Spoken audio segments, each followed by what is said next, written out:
আসসালামু আলাইকুম, শুভেচ্ছা সবাইকে। আমি জানি আপনাদের ঘুম ভালো হয়নি। ঘুম ভালো হয়নি তার প্রধান কারণ প্রত্যেকের মাথায় একটা টেনশন। কি হলো ইরানের, কি করলো ইরান, শেষ পর্যন্ত দখলদাররা কি করলো, এই কি কি কি কি অনেকগুলো প্রশ্ন আপনাদের মগজে আটকে গেছে, তাই না? দর্শক, সকালে যারা ঘুম থেকে উঠে আমার এই ভিডিওটা দেখবেন, সবার জন্য চমৎকার কিছু তথ্য দিচ্ছি। এপ্রিলে ইরান তার কনসুলেটে আক্রমণের জন্য 300 থেকে 350 যে মিসাইল মেরেছিল দখলদার দেশটিতে, আপনাদের মনে আছে? প্রথম দখলদার বাহিনী সিরিয়াতে তাদের কনসুলেটে আক্রমণ করে, মানে ইরানের কনসুলেটে আক্রমণ করে। এরপর ইরান তার জবাবে এপ্রিলে 3 থেকে 350 মিসাইল মারে দখলদার দেশটির ভেতরে। এর জবাবে আমরা দেখলাম পরবর্তী বিষয়গুলো থেমে গেছে। কারণ কি? পশ্চিমা গণমাধ্যম এবং ইসরায়েলের গণমাধ্যম বলে ইরান যে মিসাইলগুলো মেরেছে তার অধিকাংশ ইন্টারসেপ্ট করে ফেলে কারা? দখলদারদের আয়রন ডোম। এবং তখন পুরো পৃথিবীতে আয়রন ডোমের একটা জয় জয়কার শুনি যে ইরানের আক্রমণ প্রতিহত করে ফেলেছে আয়রন ডোম। আসলে ইরান তখন যে আক্রমণটা করলো সেটা প্রতিহত করার শ্রেষ্ঠত্ব দখলদারদের বেশি, নাকি ইরানের কৌশলটার শ্রেষ্ঠত্ব বেশি? খুব সূক্ষ্ম একটি মারপ্যাচের বিষয় আছে এখানে, খেয়াল করবেন। ইরান মূলত সে মারটা দিয়েছিল হালকা মেজাজে ইসরায়েলকে টেস্ট করার জন্য, যেটা বুঝতে পারছি কীরকম। ইরান সেই সময়টা কম দামি দুর্বল রকেট এবং মিসাইলগুলো মারে দখলদার দেশটির মধ্যে। কারণ ইরানের উপর চাপ আছে, একটা প্রতিশোধ নিতে হবে।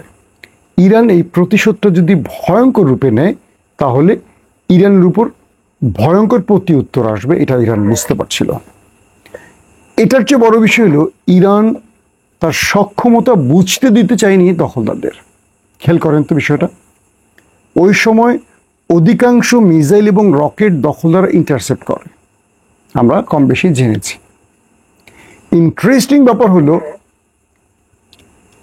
গত রাতে দখলদার দেশটির মধ্যে ইরান যে মিসাইলগুলো মারলো তার অধিকাংশ ইন্টারসেপ্ট করতে পারে নাই। দুইটা বিষয়। এক, আমেরিকা যখন বুঝতে পারলো ইরান আক্রমণ করতে যাচ্ছে তখন তারা দখলদার দেশটিকে বলতে বলতেই ইরানের মিসাইল অর্ধেক পথ চলে এসছে। বাকি অর্ধেক পথে আসতে যেটুকু সময় লাগে তার মধ্যে যতটুকু পেরেছে ইসরায়েল প্রস্তুতি নিয়েছে ইন্টারসেপ্টের, কিন্তু খুব কম ইন্টারসেপ্ট করতে পেরেছে। এক একটা সূত্র এক এক রকম খবর দিচ্ছে। কেউ বলছে 200 মিসাইল মেরেছে, কেউ বলছে 500-র অধিক মিসাইল মেরেছে। এই সংখ্যাটা কনফার্ম এখনো সঠিক করে কেউ বলছে না, এক একজনের মতো করে বলছে। কিন্তু শত শত মিসাইল যে এসছে এটা কম বেশি আমরা দেখেছি, ফুটেজে দেখেছি, আপনারাও জেনেছেন। ইরান মূলত এপ্রিলে যে আক্রমণটা করেছিল এই আক্রমণটা দখলদারদের সিস্টেমকে বোঝার জন্য করেছিল, যে আমরা মিসাইল মারলে ওরা কিভাবে ইন্টারসেপ্ট করে, কোন কোন ভাবে করে। এবার ইরান যে আক্রমণটা করলো বলা যায় সিআইএ এবং মোসাদের সবচেয়ে বড় ফেইলার, ইন্টেলিজেন্স ফেইলার যেটাকে বলি আমরা। কিরকম? মোসাদ 1 সেকেন্ডের জন্য বুঝতে পারেনি ইরান আক্রমণ করতে যাচ্ছে, এবং যখন ইরান আক্রমণ করে বসলো মিসাইলগুলো ছুটছে দখলদার দেশটির উদ্দেশ্যে, তখন তারা আমেরিকার কাছ থেকে জানলো ইরানের মিসাইল চলে আসতেছে, যে কারণে একটা বড় রকম ক্ষয়ক্ষতির মধ্যে পড়ে গেল দখলদাররা। এখন পর্যন্ত আমি যে খবরগুলো পেলাম তুর্কি কয়েকটি সূত্র থেকে, গণমাধ্যম না সূত্র, সেখানে তারা বলছে যে তাদের একাধিক 3-এর অধিক আর্মি বেজকে পুরোপুরি শেষ করে দিয়েছে এই মিসাইল। মোসাদ অফিসে অর্থাৎ মোসাদের হেডকোয়ার্টারে একটা বড় হিট করা হয়েছে। মানে যতগুলো আক্রমণ হয়েছে অধিকাংশ তাদের সেনাবাহিনীর স্থাপনার উপর আক্রমণ করা হয়েছে, এবং এটি দখলদারদের জন্য অনেক বড় আঘাত। যেটা বিগত সময় এত বড় আঘাত কেউ দিতে পারেনি। বিষয়টা খেয়াল করছেন আপনারা? মানে ইরান যে আক্রমণটা করলো গত রাতে, অধিকাংশ সামরিক স্থাপনার উপর আঘাত করেছে এবং তাদের এয়ার বেজকে ধ্বংস করে দিয়েছে। এটা একটা বিশাল ক্ষতি বলা যায় দখলদার দেশটির জন্য। সম্ভব হলো কি করে? অর্থাৎ ইরান যে ব্যালিস্টিক মিসাইলগুলো মারলো, এর মধ্যে কিছু হাইপারসনিক মেরেছে। খেয়াল করেন, হাইপারসনিক কি? শব্দের চেয়ে 10 থেকে 15 গুণ 16 গুণ স্পিডে মুভ করছে। হুতি যে লাস্ট হাইপারসনিক মেরেছে, শব্দের চেয়ে 16 গুণ স্পিডে সেটা মুভ করেছে। বলা হচ্ছে 240 কিলোমিটার অতিক্রম করেছে মাত্র 11 সেকেন্ডে, 11 মিনিটে। কল্পনা করেন কি স্পিডে মুভ করেছে। ইন্টারসেপ্ট করতে পারেনি দখলদাররা। আজ গত রাতে ইরান যে মিসাইল মেরেছে, এর মধ্যে ব্যালিস্টিক এবং হাইপারসনিক ছিল। এবার দুটো জিনিস আপনাদের বোঝাই, খেয়াল করবেন। ব্যালিস্টিক মিসাইল কি আসলে? ক্রুজ মিসাইল, ব্যালিস্টিক মিসাইল, এগুলো কি? ব্যালিস্টিক মিসাইল যে কাজটি করে, সেটা মাটি থেকে প্রথমে এটা উৎক্ষেপণ করার সঙ্গে সঙ্গে, এটা নিক্ষেপ করার সঙ্গে সঙ্গে এটা একেবারে উপরের দিকে চলে যায়। মানে প্রচুর উপরে। এটাকে কি বলবো, যে এটা একেবারে মানে মহাশূন্যের দিকে টার্গেট করে। বোঝানোর জন্য বললাম আপনাদের। মাটি থেকে এটা সোজা উপরে চলে যায় এবং সেটা বহু উপরে ওঠার পর তারপর এটা তার টার্গেটকে লক্ষ্য করে আবার নিচে নামতে শুরু করে, অর্থাৎ শত্রুর দিকে নামতে শুরু করে। তখন আকাশ প্রতিরক্ষা সিস্টেম এটাকে ইন্টারসেপ্ট করতে বাধার মুখে পড়ে। একটা বিষয় খেয়াল করবেন, একটা বিষয় যখন উপর থেকে নিচে পড়ে ক্যাচ ধরা যায়, কিন্তু বিষয়টা যখন এইভাবে বাঁকা হয়ে আসে, তখন নিচ থেকে কোনো জিনিস টার্গেট করে সেটাকে মারাটা অসম্ভব হয়, কঠিন হয়। তো ব্যালিস্টিক মিসাইল যখন নিক্ষেপ করা হয়, এটাকে সিস্টেমে আগে লোকেশন টার্গেট করে দেওয়া হয়। ধরেন ইরান যদি 500 মিসাইল মেরে থাকে, এই 500 মিসাইল যদি ব্যালিস্টিক হয়, এই 500টিকে সেট করার সময় ইরানের মানে ইরান তার প্রত্যেকটি ব্যালিস্টিককে বলে দিয়েছে এটা কোথায় কোথায় আঘাত হানবে, মানে লোকেশন টার্গেট করে দিয়েছে। এরপর এটা মাটি থেকে যখন নিক্ষেপ করা হয়, এটা সোজা উপরে চলে যায় এবং এটা বহু মানে একদম স্পেসের কাছাকাছি চলে যায়। সেখান থেকে এটা শত্রুর যেই লোকেশন টার্গেট করা থাকে সেই দিকে খুবই স্পিডে মুভ করে এবং শত্রুকে টার্গেট এসে হিট করে ব্লাস্ট করে। তো এটা হলো ইরানের ব্যালিস্টিক মিসাইলের ধরন এবং এভাবেই ইরান দখলদারদের আক্রমণ করেছে। এবং আয়রন ডোম, যেহেতু আমরা জানি যে আয়রন ডোম পৃথিবীর বিখ্যাত একটি আকাশ প্রতিরক্ষা সিস্টেম, মার্কিনীদের আছে প্যাট্রিয়ট, এটাকে দখলদাররা নিয়ে তাদের কাছে প্যাট্রিয়ট আছে, আবার প্যাট্রিয়টকে তারা তাদের মতো আরও আধুনিকায়ন করেছে, আরও আপগ্রেড করেছে, সেটা হলো আয়রন ডোম। তো আয়রন ডোম বলা হচ্ছে যে আয়রন ডোমকে তারা সবসময় প্রস্তুত রেখেছে, কিন্তু দেখেন আয়রন ডোম যে সবচেয়ে বড় ব্যর্থ হয়েছে আজকে, এটা পুরো পৃথিবী জেনে গেছে। ইরান যে এতগুলো মিসাইল মারলো, আয়রন ডোম বুঝতেই পারে নাই। আমেরিকার কাছ থেকে তথ্য পেয়ে তারা সাইরেন বাজানো শুরু করেছে এবং তাদের ব্যাটারি প্রস্তুত করেছে, অর্থাৎ আয়রন ডোমের ব্যাটারি রেডি করা হয়েছে। তার মানে আজকে প্রমাণ করলো ইরান আয়রন ডোমকে তারা ব্যর্থ প্রমাণ করতে পেরেছে।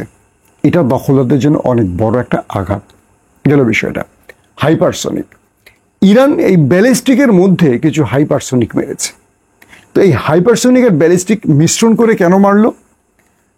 শত্রুর টার্গেট থাকবে ব্যালিস্টিকের দিকে, কারণ ব্যালিস্টিক যে সময়টা নেবে, হাইপারসনিক সেই সময়টা নেবে না। ধরেন ইরান যে মিসাইলগুলো মারলো, এটা যখন জানলো দখলদাররা, তখন তারা যতটুকু সময় পেয়েছে সেই সময়ের মধ্যে তাদের প্রতিরক্ষা সিস্টেমকে সেট করেছে এবং এটা মানুষ নিচ থেকে দেখতে পেয়েছে যে এটা উড়ে উড়ে যাচ্ছে আলোর ফুলকি ঝরিয়ে। এটা তো রকেট সিস্টেমে যায়, এই মিসাইলগুলোকে রকেট মানে রকেটে করে এই মিসাইলটা যায়, ব্যালিস্টিকটা পেছনটা রকেট থাকে, সেই রকেট মুভ করে এটাকে নিয়ে এটাকে শত্রুর টার্গেটে হিট করে। তো ইরান কৌশলে করলো কি, ব্যালিস্টিকের সঙ্গে কিছু হাইপারসনিক মেরেছে। তো হাইপারসনিকে তো সময় লাগবে খুব কম, ওইটার যদি লাগে 2 ঘন্টা 3 ঘন্টা, হাইপারসনিকের লাগবে ধরেন 10 সেকেন্ড 5 সেকেন্ড। সুপারসনিকের আর হাইপারসনিকের গতির স্পিড তো আপনারা বলছেন। হাইপারসনিক কিন্তু ইন্টারসেপ্ট করা যায় না, এটা আমেরিকার দাদাও পারে না। তো এই হাইপারসনিক যেগুলো মারছে ইরান, এগুলো প্রথমে ঢুকেই দখলদারদের মোটামুটি ছেঁড়া বেড়া করে ফেলছে সব। তাদের যে সামরিক স্থাপনা বলেন, ক্যান্টনমেন্ট বা তাদের যে সামরিক মূল ঘাঁটিগুলোকে এই হাইপারসনিক তছনছ করে দিয়েছে। পরবর্তী এসে ঢুকছে ব্যালিস্টিক। এই খেলায় মানে ইরানের এই ফাঁদে পড়ে দখলদারদের পুরো দেশটির মধ্যে বিভিন্ন জায়গায় এই হিটগুলো হয়েছে, ব্যাপক ক্ষতির মুখে পড়েছে দখলদাররা। এখন কি ঘটতে পারে আসলে? ইরানের বিরুদ্ধে একটা বড় আঘাত করবে দখলদাররা, প্রস্তুতি নিচ্ছে, এবং এই আঘাতটা ইরানের পারমাণবিক প্রকল্পে হবে বোঝা যাচ্ছে। ইরান এখন সর্বোচ্চ প্রস্তুত, আমেরিকা তার মিত্রদের নিয়ে এগিয়ে আসবে, সেটা আমি আমার আগের ভিডিওতে বলেছি। এখন ইরানের পাশে চীন রাশিয়া কি দাঁড়াবে? ইরানকে আঘাত করতে গেলে কোন কোন দেশের লাগবে? ধরেন আমেরিকা তো এবার প্রতিশোধ নেবেই, কারণ ইরান যে আক্রমণটা করছে এটা কিন্তু ফেক না। এবার আক্রমণটা ছিল একদম খেলা, মানে ইরান মোটামুটি দখলদারদেরকে কি বলবো খেলে দিয়েছে পুরোপুরি ইরান। আজকের আক্রমণটার যতটুকু তথ্য আমি পাচ্ছি, মোটামুটি দখলদারদের ভেতরে ব্যাপক তাণ্ডব ছড়িয়ে দিয়েছে ইরান। এত বড় আক্রমণ জন্মের পর দখলদাররা কখনো হয়নি। কিন্তু আমেরিকাকে এখন প্রতিশোধ নিতেই হবে, যেহেতু তার মধ্যপ্রাচ্যের ক্যান্টনমেন্ট ইসরায়েল। আমেরিকা এখন কিভাবে আক্রমণ করবে দখলদার দেশটির মধ্যে? তার ইরানের প্রতিবেশী দেশগুলোকে লাগবে আক্রমণের জন্য। কি কি রয়েছে?